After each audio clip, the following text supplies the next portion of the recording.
In this series, you will be part of a rivalry between the casts of the Magical Academy. You will see the school's most dangerous and talented students challenging Mashle. Will he be able to stand up to his enemies with no advantage in magic? Or will he have to say goodbye to his place at the academy this time? There are several dormitories at the academy. 3, to be exact. Students are not just assigned to them, but according to certain categories and criteria. Adler, in this hostel live brave and confident individuals. Forda, students who live there are endowed with wisdom and determination. Land, the most talented students of the academy are settled there. There is always a rivalry between these castes. They see each other as competitors, as each group of students wants to be the best. Their main goal is to prove that it is their skills that are special and unusual. So at every class, students from different groups compete with each other for the right to be the best of the best in the academy. Mashle and Phil end up in the Adler dormitory. As a reminder, the bravest and most confident individuals live there. There is an unusual silence in the guys' room today. No business for the day, so the guys just sit around and drink tea. Their conversations are once again about coins and how to be the best of the best in this academy. They have to collect some silver coins to exchange for gold coins. The coins, by the way, are amazingly shaped, as, indeed, is everything around them. The fact that there's nothing to do today makes it even a little boring. There's no need to rush to argue or win anything. It's a beautiful day outside. As wonderful as the tea the classmates are drinking. It's a beautiful day. Who will win? Ignore Silva Iron. Like and subscribe. Bray. Stop. I think they forgot something. That's right, Phil remembered. They didn't do their potions homework. If they don't do it, they'll be expelled and kicked out of the academy right away. It was the most important homework they had. And they completely forgot about it. How awful. What a nightmare. What should we do? We've got to do it now. To ease Phil's panic, Mashle offered him a piece of cake. But why not? Brownies always smooth things over. But not this time. Panic took over the guys. And it was probably for the best, like a self-preservation instinct. The boys' screams were heard by Lance, who came into their room. Turns out he had done his homework a long time ago. After telling his classmates about it, he accused them of being lazy and idle. Mashle realized he had to take matters into his own hands. And he had a little trump card up his sleeve, which he could easily use. In case you haven't guessed yet, this trump card is Lance's pendant with a picture of his little sister, whom he idolizes. After revealing this miracle item, Mashle immediately convinces Lance to help them on this quest. The first ingredient to get started is Mandaragra. She's a very loud little thing. I'd have to shut her up somehow, or she'd drive me crazy. But they didn't quite know how to do that. So Lance showed the idiots what to do.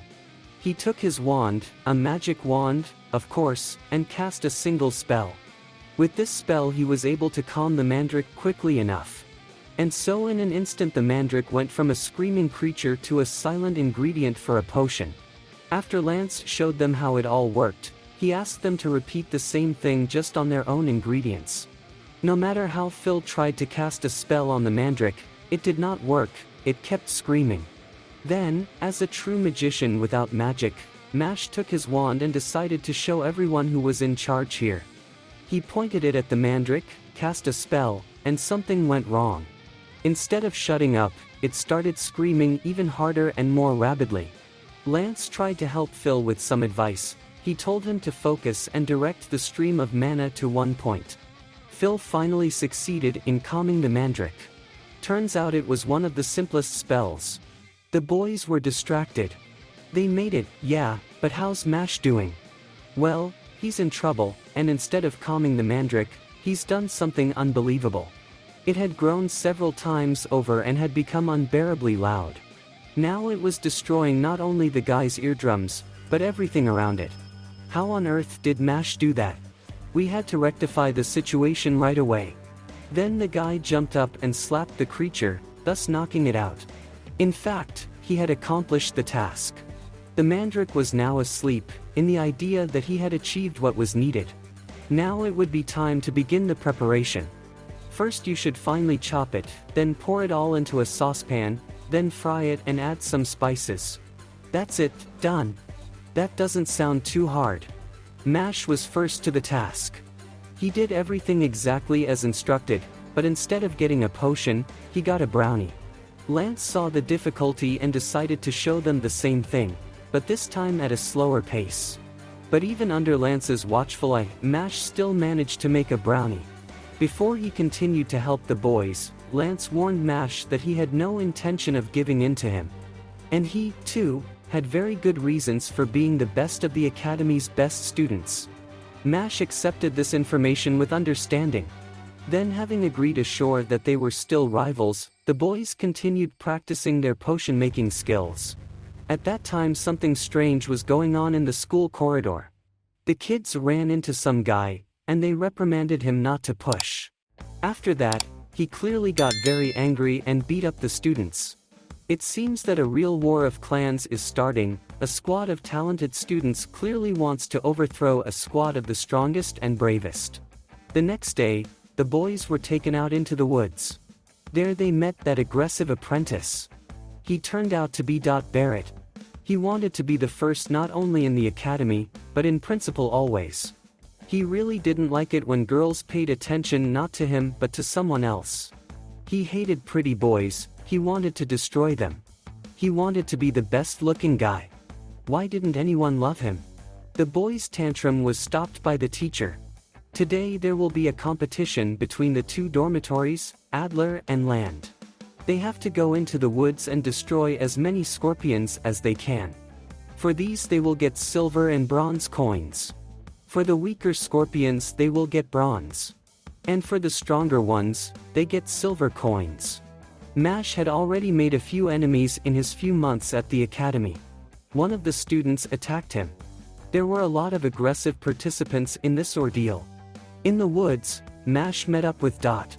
They saw one of the guys attacking a girl, then they helped her fight off her attacker. The classmate was very grateful to her rescuer, and he was beyond happy. It turns out that this girl had the power to make anyone fall in love with her. One rival she had neutralized. Now it was time to take on Mash. No matter how hard she tried, she couldn't get the guy to fall in love with her. She shared that Silva, the same aggressive student who attacked Mash, has been stalking her for a very long time. After listening to the girl's experiences, Dot was ready for anything. Then he challenged Silva. A fight to the death began between the guys. Both were quite strong and aggressive. Who would win and who would remain in this forest forever?